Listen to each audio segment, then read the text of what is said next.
मृत्यु का डर कैसे दूर होगा। जय गुरुदेव। दोस्तों, आज का विषय जो है हमारा लंबी वीडियो कर देगा। मेरी गारंटी है, अगर आप एक बार इस वीडियो को पूरा देख लेंगे, ये 10 मिनट 15 मिनट जो भी बनने वाली है, आपको कम से कम ये तो पता लग ही जाएगा कि जो आप जप तप योग साधना ध्यान धारणा ये समाधि वगैरह करते हैं, इनकी प्रैक्टिस करते हैं, योगा करते हैं, दुनिया भर का दान पुण्य करते हैं, इसका आपको क्या फ़ायदा मिलने वाला है। अगर आपने एक बार दिमाग लगाकर इस वीडियो को सुन लिया, आप 100% समझ जाएंगे, क्योंकि मेरे 21 साल का एक्सपीरियंस मैं आपके साथ शेयर करने वाला हूं। कोई लाग लपेट नहीं, सीधी बात करेंगे।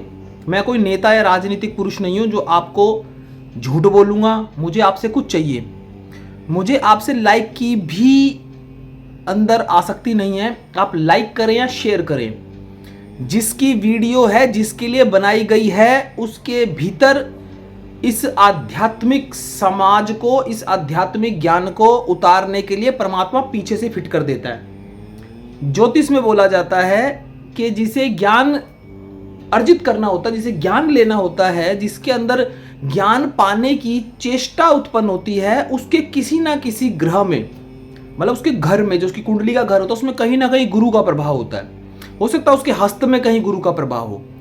तो मैं अब ज्योतिष पढ़ रहा हूं, तो उसके अंदर इन चीज़ों का समागम आता है। तो वीडियो को देखने से समझने से ज़्यादा बेहतर है कि पीछे परमात्मा ने जो आपको देना है, जो आपकी कुंडली, आपके नक्षत्रों में, आपके संस्कारों में, आपके माता पिता के जो जीन्स है उनके थ्रू जो आपको मिलना है, वो कहाँ क्लिक होगा।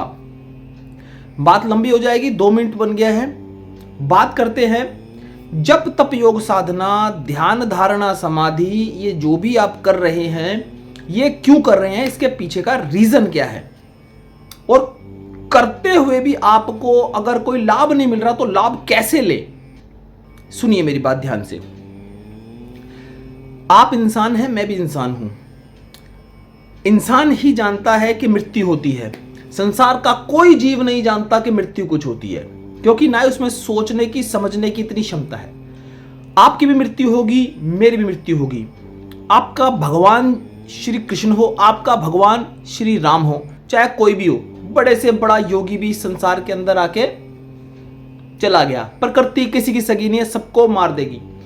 आपके अंदर एक मृत्यु का डर है, ज्ञान है मृत्यु का, मृत्यु होगी तो मृत्यु का डर भी है। आप योगा प्राणायाम जब तप योग साधना दान पुण्य सब कुछ करते हैं, आप मर ना जाएं, आप तड़प तड़प के कीड़े पड़ के मर ना जाएं। आप ये चाहते हैं कि आप जो भी ये योगा वगैरह करते हैं, इससे आपके अंदर ऐसी शक्ति आए कि आप कम से कम तड़प तड़प के ना मरे। मरना आपको भी है, आपको पता, आपने मोहर मार रखी उस चीज के ऊपर। पर जप तप योग साधना ये क्या कर रही है आपके अंदर, इसके बारे में आपको जानना बेहद जरूरी है। समझिए, अब मैं समझाता हूं आपको। आप जब सोते हैं, बात शुरू हो रही है, एक एक शब्द को पकड़ने की कोशिश करना। आप जब सोते हैं, सोने से लेकर और जाग के बीच में एक ब्रिज होता है। आप सो गए, अभी उठे हुए हैं, असलियत में नहीं सोए हैं, भीतर नहीं उतरे हैं, तो जैसे ही आप लेटते हैं, इधर उधर की बातें चलती रहती हैं। अचानक से कुछ ऐसा घटित होता है कि निद्रा माता, यानी जो आपकी अंदर की नींद है, वो आपको कैसे काबू कर लेती है। आप कभी भी उस ब्रिज पे, नींद और होश के ब्रिज पर कभी होश में नहीं रहते। ये क्या हो रहा है, मैं दोबारा अपनी बात को दोहराऊं, समझिए मेरी बात को, आप सब समझ जाएंगे ये क्या हो रहा है, क्यों योगा पोगा कर रहे हैं लोग, क्यों समाधियां कर रहे हैं। मौत का डर निकालना है आदमी को बस। जिसका मौत का डर निकल गया वो मुक्त। जब तक मौत का डर है, स्वस्थ रहने का डर है, पूंजी का डर है, घाटे का डर है, ये जो जितने भी डर है, इसमें सबसे बड़ा डर है मौत का डर। मौत आपकी रोज होती है, जब आप सोते हैं वो मौत ही है, पर वो मौत की कौन सी स्टेज है उसके बारे में बात हो रही है। मैं आपसे बात कर पा रहा हूं, मैं जागृत अवस्था में हूं। मैं सो जाऊं तो मैं सुषुप्ति में पहुंच जाऊंगा, मुझे सपन आएंगे, उन सपन में भी मैं जिंदा हूं। पर मृत्यु में उन सपन से भी गहरी नींद आती है। और जब आप ध्यान साधना करते हैं तो भी बहुत गहरी नींद आती है। उन सपन के भी आगे की, उससे भी आगे की, मौत से भी आगे की अवस्था को अगर आप देखना चाहते हैं तो आपको ध्यान करना पड़ेगा। आप रोज सोते हैं, आंख बंद हुई, नींद कब आई, ठग ले गई। कभी आपने ये कोशिश की है कि जब आप सोते हैं तो सोने के बीच में, नींद के बीच में वो जो ब्रिज था, वो जो कनेक्टिविटी थी, वो जो होश था, वो कहां चला गया? आप सोच पा रहे थे, आप सिमरन कर पा रहे थे, आप भीतर भीतर लेटे लेटे देख पा रहे थे कोई इच्छा है, कोई अवस्था है, कोई प्रतिक्रिया है, पर जैसे ही नींद आई आपको अपने साथ बहा के ले गई। जब आप मेडिटेशन करते हैं, इस तरीके से बैठते हैं, आंख बंद करके बैठते हैं, तो आपकी जो इकाई है शरीर की वो सुन्न हो जाती है। अब वो 1 घंटे बाद हो, हमारी 20 मिनट 25 मिनट में हो जाती है। हम कर रहे हैं 10 साल से मेडिटेशन, आप कर रहे हैं 10 मिनट से मेडिटेशन। 10 मिनट भी आपने ढंग से नहीं की होगी तो आपको क्या फायदा मिलने वाला है? उसका कुछ फायदा नहीं मिलने वाला। 10 साल 20 साल 30 साल लगे रहेंगे, आंख बंद करेंगे, सीधा अंदर उतर जाएंगे। उस ब्रिज पर ही होश में रहना होता है। अगर उस नींद वाले ब्रिज पर आप होश में हैं तो आप सोएंगे ही नहीं। जब हम मेडिटेशन करते हैं इस अवस्था के अंदर, तो वो जो ब्रिज आता है, उसके बीच की अवस्था आती है, उस अवस्था पर भी हमें होश रहता है। ये है ध्यान साधना, और जो उस ब्रिज पर होश रख पाता है उसे सिद्ध कहते हैं। सिद्ध तो नॉर्मल सी अवस्था है, वो तो स्टार्टिंग अवस्था है एक योगी की, उसके बाद बहुत सी अवस्थाएं हैं। तो आज मैं आपसे वो अवस्थाएं शेयर करूंगा कि कैसे स्टेप वाइज जब आप मेडिटेशंस करते हैं तो आगे जाकर आपको क्या फील होता है, कैसा लगता है, और अंदर जाने के बाद होना क्या है। पहली चीज, अगर आप ये सोच के बैठे हैं कि ध्यान करने से आप समाधियों में चले जाएंगे, ये बिल्कुल गलत है। अगर आप ये सोचे आंख बंद करने से आप अंदर उतर जाएंगे, ये भी बिल्कुल गलत है।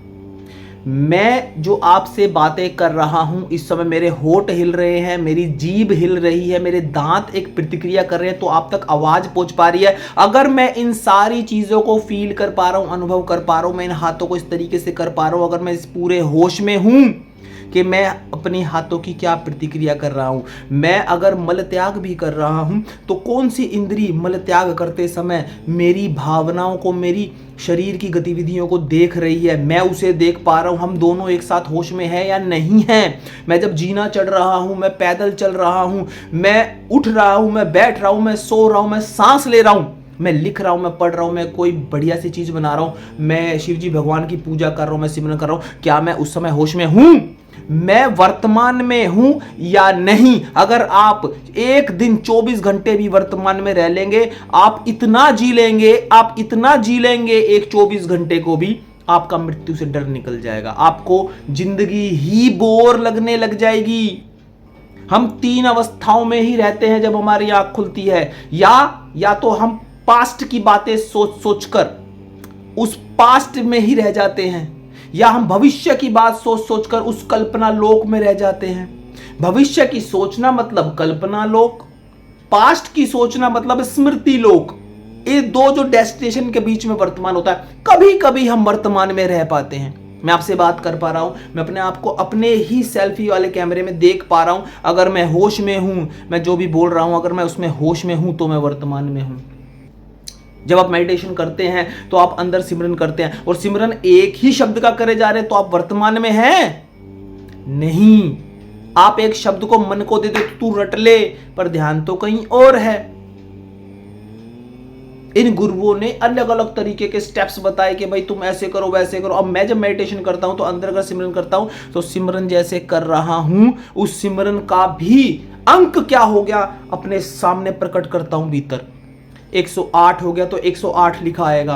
अब मैंने कहा ओम नमो नारायण 109 लिखा आया, ओम नमो नारायण 110 लिखा आया, तो मेरा ध्यान कहीं नहीं गया, मेरा ध्यान अंक पे गया। तो मैं अंदर प्रेजेंट में हूं और मन को मैंने काम दे दिया। जब मन को मैंने काम दे दिया और मेरा ध्यान उस चीज पर है, उस तथ्य पर है, तो ये एक लिंक बन जाता है होश का। फिर इस लिंक पर विजय प्राप्त होती है और फिर आप आगे जाके मेडिटेशन के स्टेप्स को समझ पाएंगे। सोने के बाद आप सुषुप्ति में जाते हैं, आपको स्वप्न आते हैं, उसके बाद एक और प्रगाढ़ नींद होती है। उस नींद के अंदर आप बिल्कुल भी होश में नहीं रहेंगे। ये जो सब कुछ आपको दिख रहा है ये स्थूल माया, जैसे उस ब्रिज को आप क्रॉस करते हैं मेडिटेशन के, वो आ जाती है सूक्ष्म माया। सुषुप्ति में क्या है? सूक्ष्म माया। और सुषुप्ति के बाद यानी स्वप्न लोक के बाद भी जब अगले लोक में जाते हैं वहां आती है कारण माया। और वो जो कारण माया है ना, वो बड़ी ठगनी है। अगर आप स्थूल जगत में छोटी छोटी चीजों को समझ नहीं पाए, अगर छोटी छोटी माया के प्रभाव में हो और आप उनको अपने कंट्रोल नहीं कर पा रहे, तो सूक्ष्म जगत में भी आप कंट्रोल नहीं कर पाएंगे। और सूक्ष्म जगत में भी कंट्रोल नहीं कर पाएंगे तो कारण शरीर में, तो कारण लोक में तो आप बिल्कुल भी नहीं कर पाएंगे। उसके बाद समाधियां हैं। क्लियर हुई? तो मेरा कहने का मतलब यह है, जो भी काम आप कर रहे हैं धीरे धीरे, चाहे लिखने का कर रहे हैं, चाहे सुनने का कर रहे हैं, चाहे बोलने का कर रहे हैं, चाहे समझने का कर रहे हैं, कुछ भी कर रहे हैं उसको होश में रह के करो। शरीर का कोई भी इंद्री हिलनी नहीं चाहिए जब कोई आप क्रिया कर रहे हैं। आप बोल ही रहे हैं तो सिर्फ बोलने की प्रैक्टिस कीजिए, हाथ ना हिलाएं। आप देख रहे हैं तो सिर्फ देखने की प्रैक्टिस कीजिए, ऑब्जर्व कीजिए कि पुतली कितने सेंटीमीटर पे, कितनी डिग्री पे काम कर रही है। हर चीज आपको होश में करना है। अगर आपने हर चीज होश में कर ली तो आप बेहोशी से बाहर आ जाएंगे, और अगर आप बेहोशी से बाहर आ गए तो आप हो जाएंगे सिद्ध। और जब सिद्ध हो जाएंगे तो जैसे ही स्वप्न में आप जाने की चेष्टा करेंगे तो आप स्वप्न में पूरे होश में होंगे। कई लोग तो मेडिटेशन, योग निद्रा करके हमसे बात करते बोलते हैं, सर मैं नींद के अंदर सपना देख रहा था और सपने में भी मैं अपने आप को देख पा रहा था कि हाँ अब मैं ये एक गलत कार्य कर रहा हूं या मैं सही कार्य कर रहा हूं। मैं सपने को अपने तरीके से बदल पा रहा था, अपनी ट्यूनिंग सपने की मैंने खुद कर ली थी। आधा होश में आ गया वो व्यक्ति। श्री कृष्ण ने गीता के अंदर यही कहा है कि कर्म योगी बनो। अगर भक्ति, पूजा पाठ, साधना, ध्यान, समाधि कुछ नहीं कर सकते तो कर्म योगी बन जाओ। कर्म योगी कौन? जो होश में जीता है। हर एक कर्म को योग परमात्मा से जोड़ देता है, हर कर्म को इतने होश में करता है कि वो प्रेजेंट में रहने की चेष्टा करता है। तो अगर आप ये प्राणायाम कर रहे हैं, अगर आप ये आसन कर रहे हैं, आप जो भी क्रिया कर रहे हैं आप उसमें पूरे होश में हैं। आसन 3 घंटे का सिद्ध हो गया, अब शरीर का कुछ नहीं हिल रहा, और अचानक से आपने हाथ उठाया और अपनी दाहिनी नाक पे लगाया, उल्टी नाक से सांस लिया, पूरे होश में सांस अंदर जा रही है, कहां कहां टकरा रही है, कहां से वापस आ रही है, इस होश में प्रेजेंट में रहेंगे। ये प्राणायाम वगैरह फालतू की बातें। अगर आप कर्मयोगी बन गए तो प्राणायाम की जरूरत नहीं पड़ेगी आपको। कर्मयोगी बन गए तो आप 24 घंटे होश में रहेंगे, तो ये प्राणायाम 5 मिनट का आपको क्या इसमें कोई प्रॉफिट थोड़ा ना देगा। आसन आप करते हैं किस लिए होता है कि आसन में एक पैर पे आप खड़े होकर बैलेंस ही तो बना रहे हैं। अब आपका ध्यान कहीं होने आसन में, वहां बैलेंस में ध्यान नहीं है जहां पे मसल्स हिट कर रहा है, तो फिर वो काय का आसन है।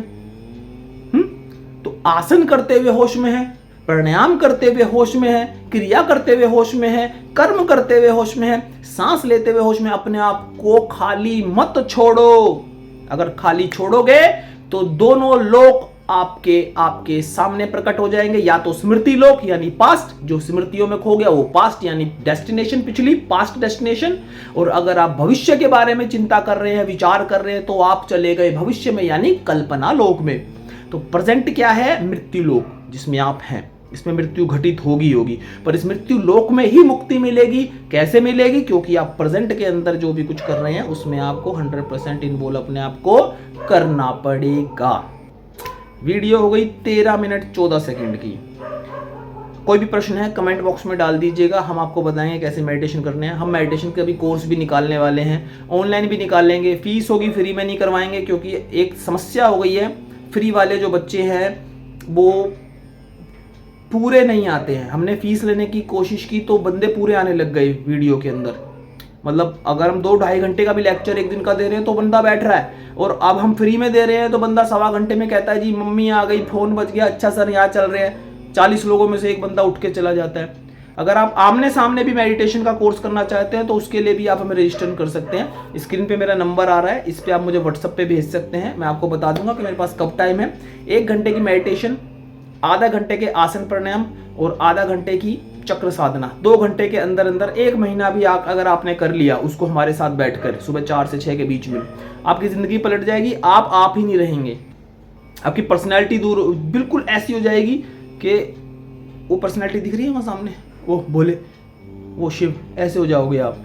यूं बैठोगे बस, जो भी चिंता है तनाव दूर। यूं देखा किसी को भी, उसकी सारा ब्यौरा आपके सामने कि ये कैसा है, कैसा नहीं है, क्या सोचता है, किस प्रकार का, कब मरेगा, सब कुछ आपके आगे आ जाएगा अगर आपने वही करा जो हम बोलेंगे। ठीक है। जय गुरुदेव, जय भारत, भारत माता की जय। एक ही जिंदगी है, कोई जन्म मनम नहीं होना, इसी को जी लो, प्रेजेंट में जी लो, बेस्ट होके जी लो। सैल्यूट मारने के लिए दुनिया तुम्हारे सामने हमेशा खड़ी रहेगी।